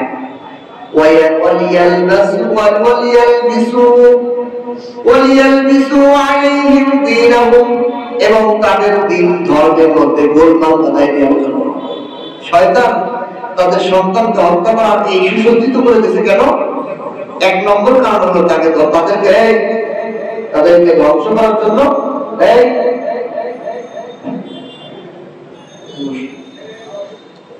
তাদেরকে ধ্বংস করার জন্য।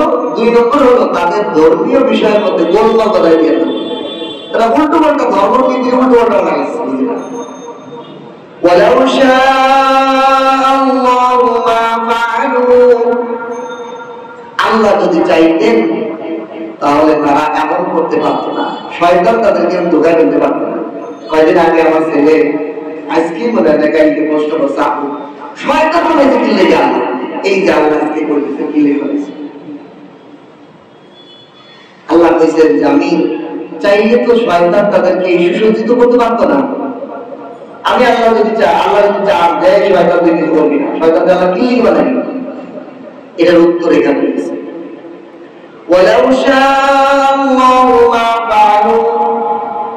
আল্লাহ যদি চাইতেন তাদেরকে শয়তান কোন ধরনের সুসজ্জিত করে শয়তানি করাইতেই পারতেন না। তাহলে আল্লাহ কেন বানাইলেন? কেন বানাইলেন আল্লাহ শয়তান? দুই কারণ। এক নম্বর হলো ইমানদারের ধৈর্যের মাত্রা বাড়ানোর জন্য। ধৈর্যশীল হবে, শয়তান শয়তানি করার চাইলে সে করবে না, সে ধৈর্য ধারণ করবে, শয়তানের সাথে যুদ্ধ করবে। বুঝতে পারছো? কিন্তু শয়তানের সাথে যুদ্ধ করতে হবে। শয়তান যদি না হয় আপনি কার সাথে যুদ্ধ করবেন? এই জন্য শয়তানকে বানাই আল্লাহ তাআলা ইমানদারের ধৈর্যের কি বানাইছে? মাত্রা উন্নত করার জন্য শয়তান বানাইছে। ইমানদারের ইমানের মাত্রা বাড়বে, ধৈর্যের মাত্রা, ইমানের মাত্রা বাড়বে। দুই নম্বর হলো ইমানদারের মর্যাদা বাড়বে। বিপদ মুসিবত যদি না আসে, পরীক্ষা যদি না হয়, তাহলে কোনদিন পাশের সুসংবাদ মজা। একটা ছেলে পড়তেছে তারা কত ফার্স্ট ডিভিশন, এটার মধ্যে মজা নেই। পরীক্ষা দিব, অনেক পড়ালেখা করে করে করে করে পরীক্ষা দিব, পরীক্ষার পরে অনেকটাই দেখবো, রেজাল্ট দিব দিব দিব আজকে দিব। যখন রেজাল্টটা দিব তখন কত মজা লাগবে, ঠিক কিনা? এই পরীক্ষা যদি না থাকতো, পরীক্ষার ফলাফলের পাশের মজাটাই বুঝতো না। আল্লাহ তাআলা শয়তান বানাইছেন, জালেম বানাইছেন ইমানদারের ধৈর্যের পরীক্ষা। শয়তান বানাইছেন ইমানদারের মর্যাদা, আমলের মর্যাদা, তার মর্যাদার দরজা বাড়ানোর জন্য। তাহলে দুইটা কাম। এরপর আল্লাহ বলেন ফাদারহুম, সুতরাং হে নবী আপনি তাদের বিষয়টা সেরে দেন। ওয়া ইয়াফতারুন, তারা তাদের বিভ্রান্তের মধ্যে, তাদের মিথ্যা ঘটনার মধ্যে ঘুরে বেড়ায়। তারা যা মিথ্যা নিয়ে আসে মিথ্যা নিয়ে খাও। আপনি তাদের মধ্যে বিষয়টা গ্রহণ না করে আপনি আপনার আমল করতে থাকেন। শয়তান যাই করতে থাকুক, এখানে একটা আমাদের জন্য উপদেশ আছে, সেটা হলো শয়তান যারা বানাই দিয়েছে, ধর শয়তান তোমার শয়তান করতেই ঠিক। এখন আমি শয়তানদের ঠেকানোর এগুলো পিছনে বলার দরকার নেই, আমি আমার আমল করতে থাকবো, শয়তান শয়তানের কাজ করতে থাকবো, শয়তান শয়তানের কাজ, আমি আমার কাজ করবো।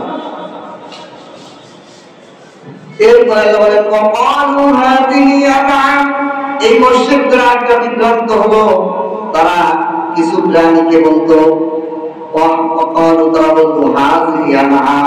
এই চতুষ্পদ প্রাণীগুলো, এই খেত খাবারের ফসলগুলো হিজরুন আমাদের জন্য নিষিদ্ধ। এই যে দেব দেবতার যারা সাধু সন্ন্যাসী থাকতো ওই যুগের, যারা তার পাদ্রী বা যারা এই গির্জা মন্দিরের রক্ষণাবেক্ষণরা থাকতো, ওরা সাধু সন্ন্যাসী, তারা সুবিধাভোগী ছিল। তারা বলতো এই সমস্ত পশু খাওয়া যাবে না, নিষিদ্ধ, এই সমস্ত পশু খাওয়া যাবে না, এগুলো কইলে তলে তলে ওরাই খেত। 2 নম্বরে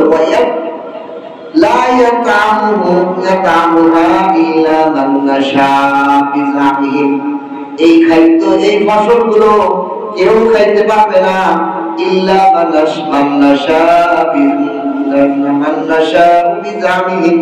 আমাদের ধারণা অনুযায়ী যাকে আমরা ইচ্ছা করি। তারা ওই গির্জা যারা পরিচালক ছিল, তারা বলতো এই ফসলগুলো, এই খাদ্যগুলো খাওয়া যাবে না, তবে আমাদের ধারণা অনুযায়ী যার জন্য আমরা মনে করি সে খাই, জনগণের থেকে নিয়ে ওরা খাইতে পারে। আর কিছু জানোয়ারের ব্যাপারে বলতো এগুলোর পিঠের উপর আরোহণ করা নিষেধ, এই প্রাণীগুলোর গাড়ি করা যাবে না।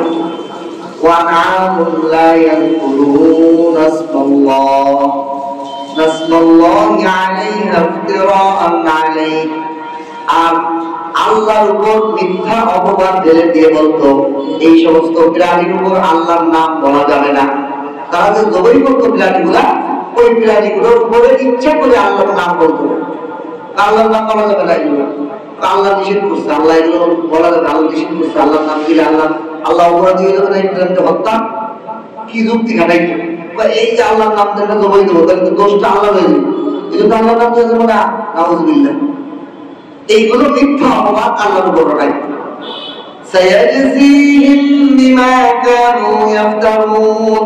তাদের এই মিথ্যা অপবাদের কারণে তাদেরকে অচিরেই প্রতিদান দেওয়া হবে, অচিরেই তাদের এই মিথ্যা অপবাদ প্রমাণের কারণে আল্লাহ তাআলা শাস্তি দিবেন তাদের।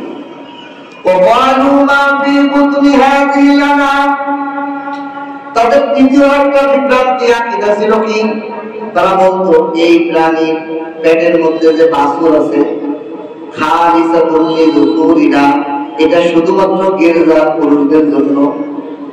একটা প্রাণী জবাইতেছে, পেটের থেকে বাচ্চা বেরিয়েছে, এই প্রাণীর বাচ্চাটা শুধুমাত্র গেরজার যারা পুরুষ এদের জন্য বৈধ। ওয়া মুহাররামুন আলা আজওয়াজিনা, আর মহিলাদের স্ত্রী লোকদের জন্য এরকম প্রাণী খাওয়া হারাম।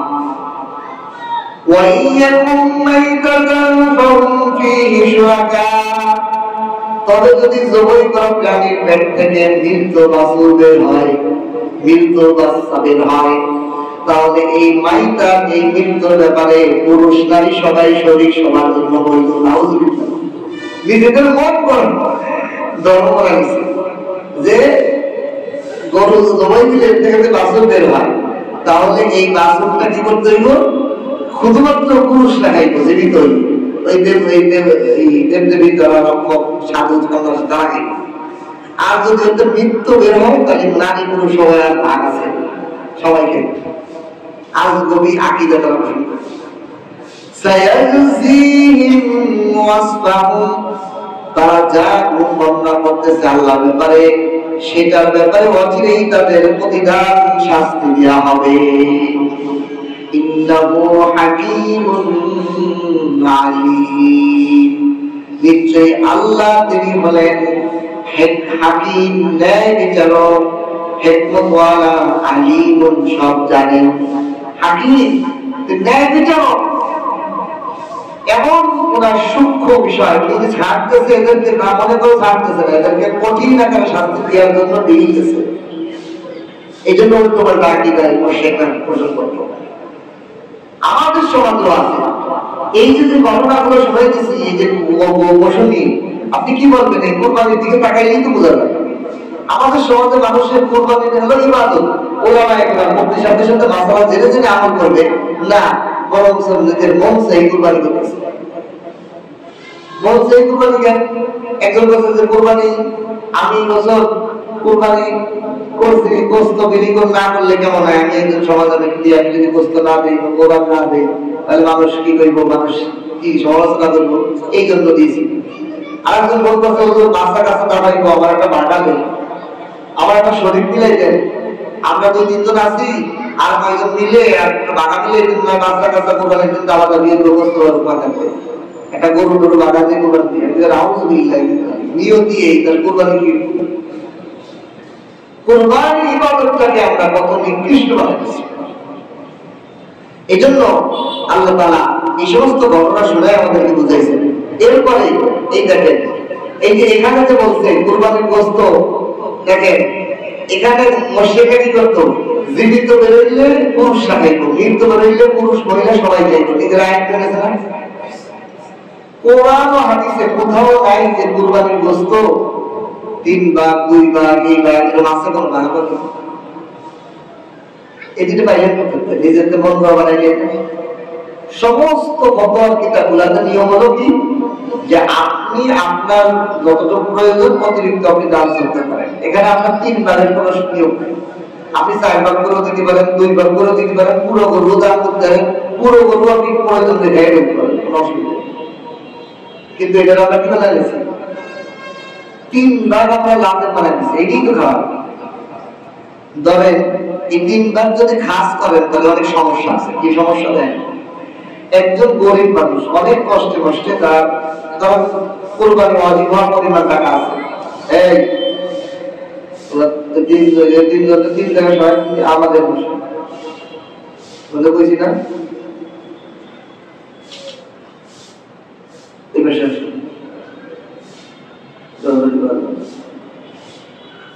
3 ভাগ যদি খাস করেন দেখেন কতগুলো খারাপ আসে। একজন মানুষ কোন একটা বক্তৃতা করতেছে, আছে না অনেকে সমাজে দেন 60-70 হাজার 70-75 টাকা হইলে কোরবানি হবে, তার কাছে এরকম টাকাই আছে, কারণ সে তো গরুর কোরবানি দিত না, যেতে পারে খাসি টাসি। একটা বক্তৃতা করতেছে, তার 6-7 কেজি গোশত হয়।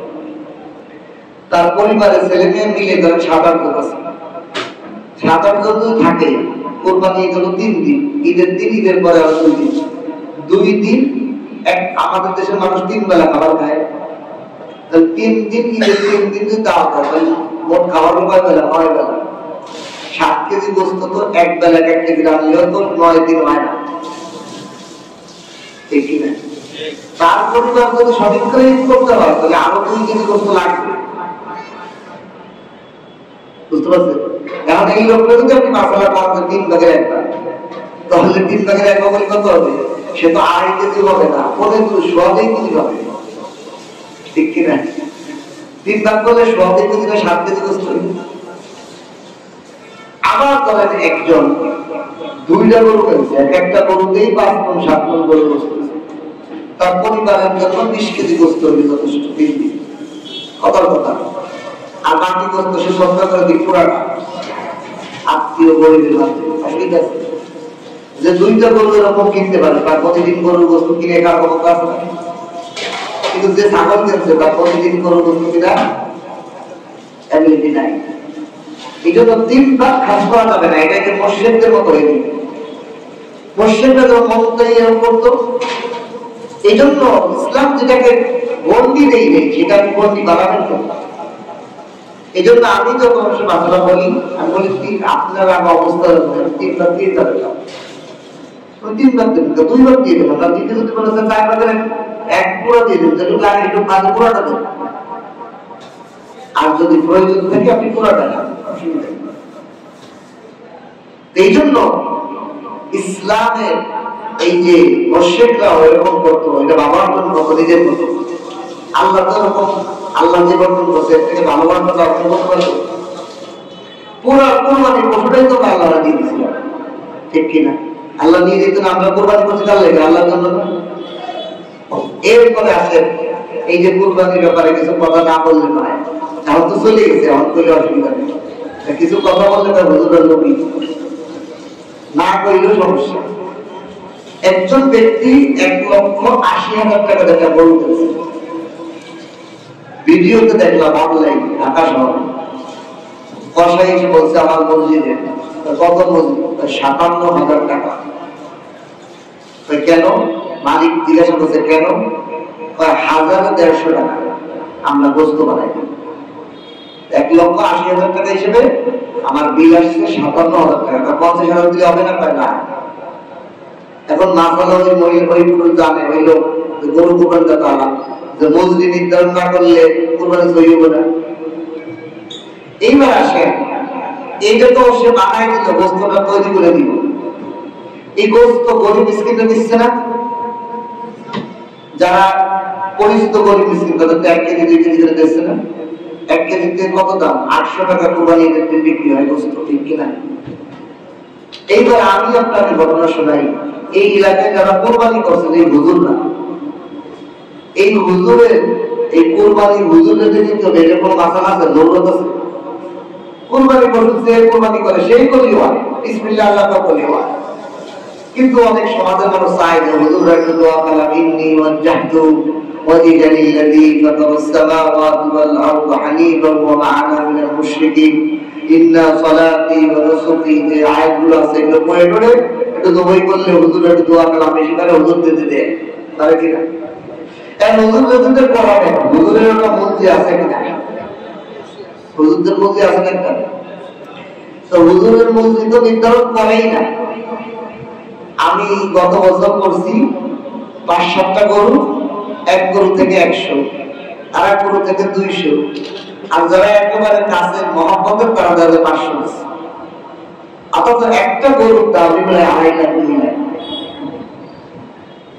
হুজুরকে হাদিয়া বা মসজিদ দিতে গেলে সমাজের মানুষ হুজুররা লোভী। কি আশ্চর্য, 2.5 লক্ষ টাকার গরু কিনে মানুষকে সমাজে বিলি করতেছে। নবীর ওয়ারিস উলামায়ে কেরাম বা তলবে একটা ছাত্র জবাই করতে গেলে 500 টাকা 1000 টাকার একটা নোটও বেরোয় না, 200-100 টাকা দিয়ে হুজুরে নেন। কি হইল সমাজ? বুঝলাম। তাহলে আপনি যদি কষাইকে 1000-এ কি দেন, 150 দেন, আমার কথা হলো হুজুর 1050, তাও তো হুজুরের বিরাশন কথা। এ কথা শুনলে কবি যে হুজুরকে দিয়ে জবাই দেবো না, আমি আলহামদুলিল্লাহ, কারণ আমার কোরবানি দিতে আমার নতুন জামার রক্তাক্ত করতে চাই না। আগামী বছর আমি এটা ডিক্লিয়ার করে কেউ কোরবানি দিতে হইলে গরুর দাম হিসেবে 1050 টাকা দিয়ে আমি জবাই দেবো, আমরা আপনার কোরবানি আপনি দেবেন।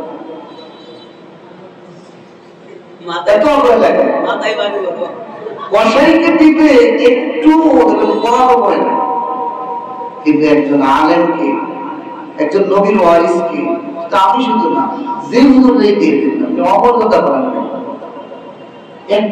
100 টাকা 200 টাকা একটা কথা হলে 2.5 লক্ষ টাকার কোরবানি পশুকে জবাই দিতেছেন।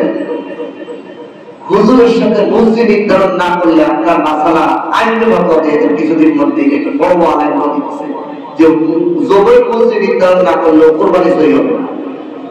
না, আপনি দেন, আপনার কোরবানি তো আমি বলি নাই যে আমার দিয়ে দিলি খালি সই হবে, আপনি দিলে তো হবে। আমার দিতে দরকার কি? আমার দিলে অবাধ্যতা কেন করবেন? আমার অনেক পূর্ণ দিবি, ঠিক কিনা? আইব যখন উম্মত এরকম করবো তখন এরকম মাসালাই। আমরা তো বায়া করে দয়া করে মানুষের উম্মতের কোরবানি যাতে সহি হয় সেজন্য বায়া করে দিই, টাকার দিকে তাকাই না। কিন্তু সমাজের মানুষ যখন অবহেলা করতে করতে দেওয়ালে পিঠ ঠেকে দিচ্ছে। এইবার আমার চোখের সামনে আমি একটা কোরবানি করিনি ঈদের দিকে, একটা জবাই করিনি ঈদের পরে। হুজুর আপনার চুরি, আমি তো চুরি কেন? 2.5 লক্ষ টাকা 2 লক্ষ টাকার একটা গরু কিনছেন, জবাই চুরি কেনে নাই, এটা অবহেলা। আপনি যেই মানের গরু কিনছেন সেই মানের একটা চুরি কেনেন, জবাই দেয়া, কারণ তো ছুরি বই আমার ছুরি নাই, গরিব মানুষের ছুরি কিনা টান, আর ছুরি কিনি নেই নাই,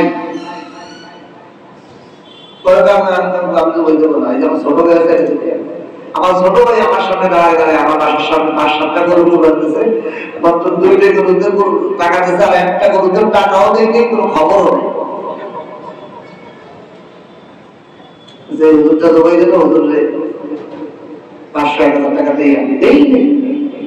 কি বলবো সমাজের মানুষের কি যে, আমার বিবি বলতেছে যে হুজুরদেরকে সমাজের মানুষ এত অবহেলা শুরু করছে কেন? এটা আযাব, এটা নজর আসার নিদর্শন। সাধারণ মানুষ যখন আগে বলে আমার কদর ছেড়ে দিবে, আল্লাহর গজব আসতে তৈরি হয়। যুগে যুগে নবীদের আগে নবী ছিল, নবী নাই, নবী নাই, নবীকে যারা অবহেলা করছে সঙ্গে সঙ্গে আযাব এসে করছে। এখন নবী নেই, নবীর ওয়ারিস উলামা ইকরাম আছে, এদেরকে অবহেলা যখন করবে অটোমেটিক আযাব আসবে। এই জন্য এই যেটা ঘটনা বলে বলে শোনাই দিয়ে আলেমদের কদর কেমনে করতে হয়। অনেক আগে ইব্রাহিম নাখলি নামে একজন বিশ্ববিখ্যাত আলেম ছিল। ওই যুগে ওই এলাকায় ইব্রাহিম তাইমি নামে আর একটা মানুষ ছিল, সাধারণ মানুষ, তার দিনদার মুসলিম। তাই উনিও হুজুরের দেখতে আমি হুজুরের কথা, ওনার নাম হলো ইব্রাহিম তাইমি, আমার নাম হলো ইব্রাহিম নাখলি। তো কোনো কারণে ওই চেহারা দেখতে একরকম ছিল, কাছাকাছি। দেখো পুলিশ কোন একটা বিষয়ে রাষ্ট্রীয় প্রধান থেকে তাকে হামলা করছে যে ইব্রাহিম নাখলিকে ধরে নিয়ে আসো, জেলখানায় নিয়ে আসো। দেখো পুলিশ বাহিনী একটা দিকে যে ইব্রাহিম কাহা, ইব্রাহিম কই?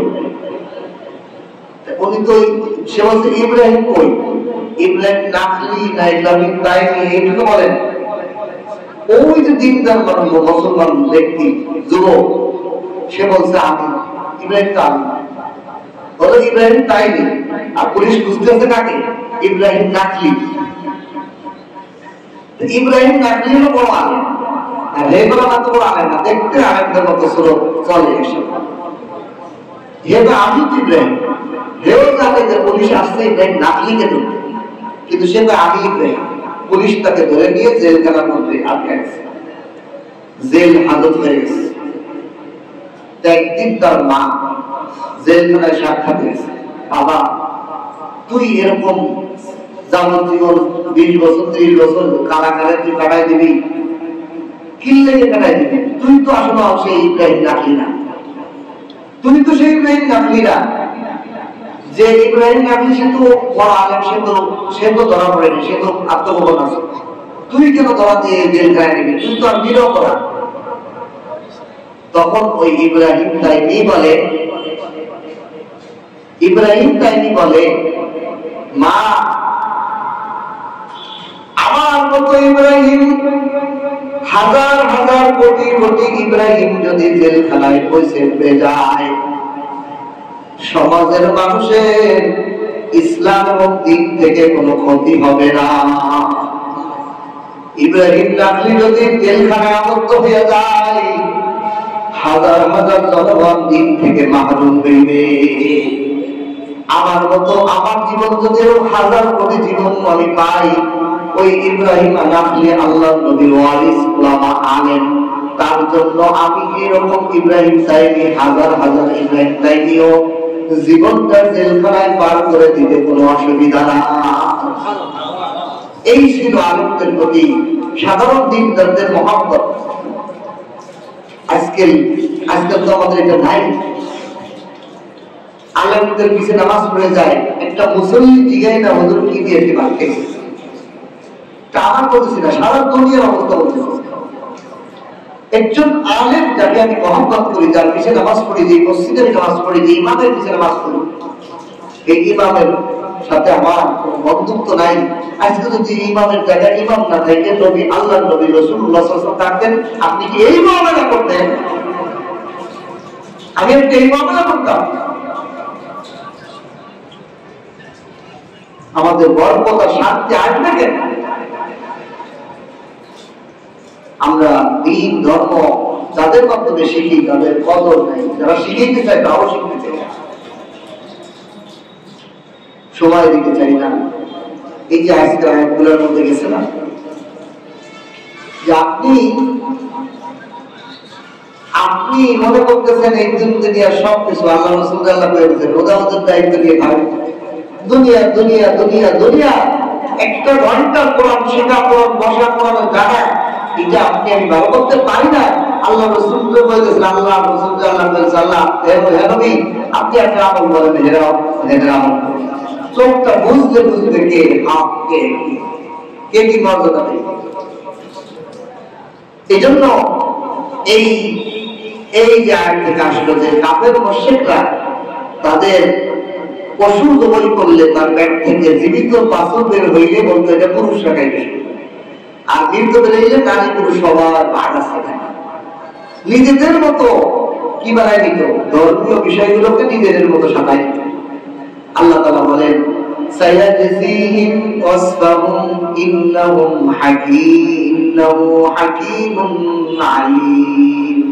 অচিরেই তারা যা ভুল কর্ম করতেছে, তারা অপরাধের শরীয়ত মানতেছে, ওইটা অচিরেই তাদের শাস্তি অচিরেই তাদের জন্য আসতেছে। আর তিনি আল্লাহ হলো হাকীম এবং আলীম, তিনি সব জানেন এবং সঠিক বিচারই করবেন, কেউ ছাড় পাবে না। এরপরে আল্লাহ বলেন কদ খাসিরাল্লাযীনা কাতালু আওলাদাহুম, অবশ্যই তারা তাদের সন্তানকে হত্যা করে, সাবাহাম বিগাইরি ইলম, অজ্ঞতাবশত, নির্বুদ্ধিতায়, অজ্ঞান হয়ে নির্বুদ্ধিতায় তারা নিজেদের সন্তানকে হত্যা করে। আজকে আমরা যারা বিভিন্ন জন্ম নিবন্ধন সরকারি ভাবে রাষ্ট্রীয় ভাবে নিজের ব্যক্তিগত ইচ্ছায় স্বামী স্ত্রী মিলে যত ধরনের সন্তান বন্ধ রাখার যত কিছু ব্যবহার করতেছি, আল্লাহ বলছেন খাসিরাল্লাযী, ধ্বংস তোদের জন্য। কদ খাসিরাল্লাযীনা, যারা নিজেদের সন্তানদেরকে নির্বুদ্ধিতা অজ্ঞতার কারণে হত্যা করে। না সে বাধা দিব, আল্লাহ আসতে দেব না। মানুষ মনে করে কি যে মনে করে বুঝি না, আমি আপনি খালি স্বামী স্ত্রী মিলন করলেই বাচ্চা হলো, তাহলে যার বাচ্চা হয় না সে কি করতেছে, হয় না কেন? বিষয়টা হলো আল্লাহ যখন চাইবো তখন দিব, যখন চাইবো না তখন দিব না। এই জন্য একজন ইমানদার সে কোনো কিছু ব্যবহার করবে না, বরং বলবে আল্লাহ আমার আর আমার স্ত্রী যখন মরবেন তখন আমাদের সন্তান করবে। নিশ্চয়ই দেখবেন আল্লাহর ভাইজারা খুব সুন্দর। আল্লাহ বলছে যারা সন্তানদেরকে হত্যা করে নির্বুদ্ধিতা অজ্ঞতার কারণে, মনে করে যে অবস্থা হলে কি পালা কষ্ট হইব, এই হইব ওই। একজন মহিলা 7টা গেঁদা বাচ্চা হয়ে গেছে একটা, সেটি লালন পালন করে পৃথিবীতে দেখাই যাবেন যে এই 7টা বাচ্চা হওয়ার কারণে সে 6টাতে ফেলা গেছে একটা বাচ্চা, তখন সে আনন্দ তার বলে। আর যেই ঘরে শিশু বাচ্চা থাকে এগুলো রহমত থাকে আল্লাহ, যে ঘরে একটা বাচ্চা থাকে শিশু বাচ্চা থাকে ওই ঘরটা আনন্দের দুয়ার থাকে। যদিও একটু বিরক্ত হয় কিন্তু বিরক্তের মধ্যে একটা আনন্দ আছে, দেখবেন এটা আপনার বিরক্ত করে দেয় না। বিরক্ত আমি হই তিনটে চিল্লা চিল্লি, আমার তো যে এলো বড় ওর ছোট আমার দুই তার পিচ্ছি না সব, কিন্তু আনন্দ আছে। তিনজনে একসাথে আনন্দ বাচ্চা কাচ্চা আল্লাহ তাআলা রহমত, ওদের মাধ্যমে আল্লাহ, ওদের কারণে আল্লাহ আমাদের মধ্যে রিজিক পাঠায়। যত সন্তান হবে আল্লাহ তত রিজিক পাঠায়, ওর রিজিক নিয়ে আসবে। ওয়াকুল ওয়াহারিমু মা রাযাকাকুমুল্লাহ ইফতিরাআন আলাল্লাহ, আল্লাহর উপর মিথ্যা আরোপ করে তারা কিছু রিজিককে হারাম ঘোষণা করে। এই আমাদের মুশরিকরা তারা নিজেদের উপর নিজেদের কিছু খাবারকে হারাম করে, যেটা খাওয়া করে এটা হারাম, এটা হারাম। আগেও একটা তফসিলে গেছে, দুনিয়ার কোনো জিনিস হারাম না, নিষিদ্ধ করা যাবে না। হ্যাঁ আপনার শারীরিক ক্ষতি হয়, তার ডায়াবেটিস, তার মিষ্টি খেলে ক্ষতি হয়, হারাম না। সে এবার খাইবো না এরকম হারাম মতো খাওয়া যাবে না এরকম করলে গুনাহ হবে। তাহলে ডায়াবেটিস মিষ্টি আমাদের হারাম, তাহলে এটা গুনাহ হবে। সে বলতে হবে আমার এটা একটু খাইলে ক্ষতি হয়, আর দুটো দিলাম। ভালো ক্ষতি কার থেকে আসে? তাহলে আপনি এই বিশ্বাস থাকলে মিষ্টি খাবার ক্ষতি করতে না, এখন যদি আপনার ডাক্তার নিষিদ্ধ করে এই খাবারটা খেয়ে আপনি এটা কম খান, কিন্তু হারাম বলে এটা নিষিদ্ধ এরকম করা যায়। এই জায়গা বলছে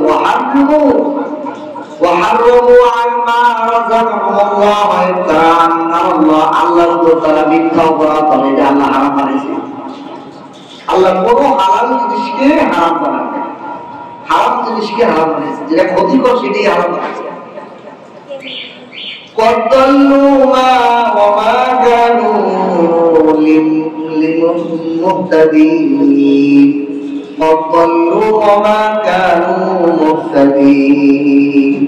অবশ্যই যারা পথভ্রষ্ট হয়ে গেছে তারা কখনোই রাস্তা পাবে না।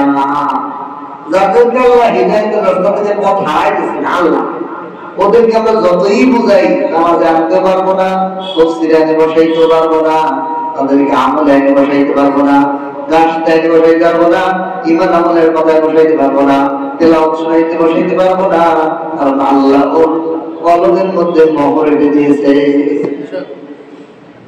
আমাদের দায়িত্ব হলো এখানে ঘাবড়ানো না। এখানে আমাদের দায়িত্বের জন্য অনেক সুন্দর উপদেশ, এটা হলো আমাদের কাজ আমরা করবো, এদের কাজ এরা করবো। আমাদের কাজ কি বলতে থাকা, দাওয়াত দিতে থাকা।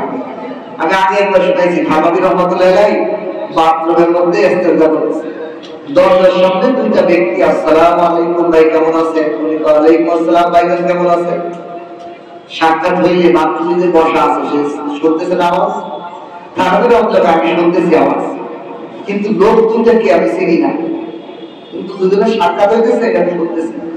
এক লোক সাক্ষাৎ হলে বলতেছে ভাই আমি অমুক লোককে নামাজের দাওয়াত দেই, কিন্তু সে নামাজে আসে না, পরে বাদ দিছি আর দাওয়াত দেব।